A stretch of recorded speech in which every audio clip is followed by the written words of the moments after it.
തേജസ് ദിനപത്രത്തിൽ രാജ്യത്തിന്റെ ദേശീയ ഐക്യത്തെയും താൽപര്യത്തെയും അത്യന്തം ഗുരുതരമായ രീതിയിൽ ബാധിക്കുന്ന തരത്തിലുള്ള വാർത്തകളും എഡിറ്റോറിയലുകളും ലേഖനങ്ങളും അച്ചടിച്ചു വരുന്നതായി ശ്രദ്ധയിൽപ്പെട്ടിട്ടുണ്ടെന്നാണ് നോട്ടീസിൽ പറയുന്നത്.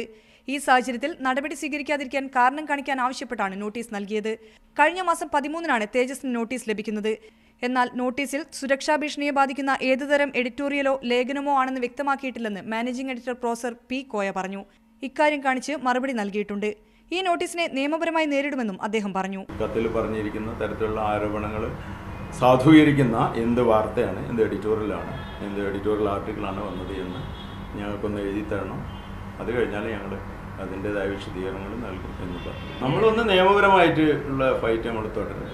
പിന്നെ രണ്ടാമത്തത് കേരളത്തിൻ്റെ വിവിധ ഭാഗങ്ങളിൽ ഇത് സംബന്ധമായി തേജസിൻ്റെ ഈ നിലപാട് വിശദീകരിക്കുന്ന, തേജസ്സിനെതിരായിട്ടുള്ള നീക്കങ്ങളോടുള്ള പ്രതിഷേധം അറിയിക്കുന്ന കൺവെൻഷനുകൾ വിളിച്ചുകൂട്ടാൻ ഉദ്ദേശിക്കുന്നുണ്ട്. കഴിഞ്ഞ 3 വർഷമായി സർക്കാർ പരസ്യങ്ങൾ തേജസ് ദിനപത്രത്തിന് നൽകുന്നില്ല. രഹസ്യാന്വേഷണ റിപ്പോർട്ടിന്റെ അടിസ്ഥാനത്തിലാണിതെന്നാണ് സർക്കാർ പറയുന്നത്. പത്രത്തെ തകർക്കാനുള്ള ഭരണകൂടത്തിന്റെ നീക്കമാണിതെന്നാണ് തേജസ് പറയുന്നത്. മീഡിയ 1 കോഴിക്കോട്.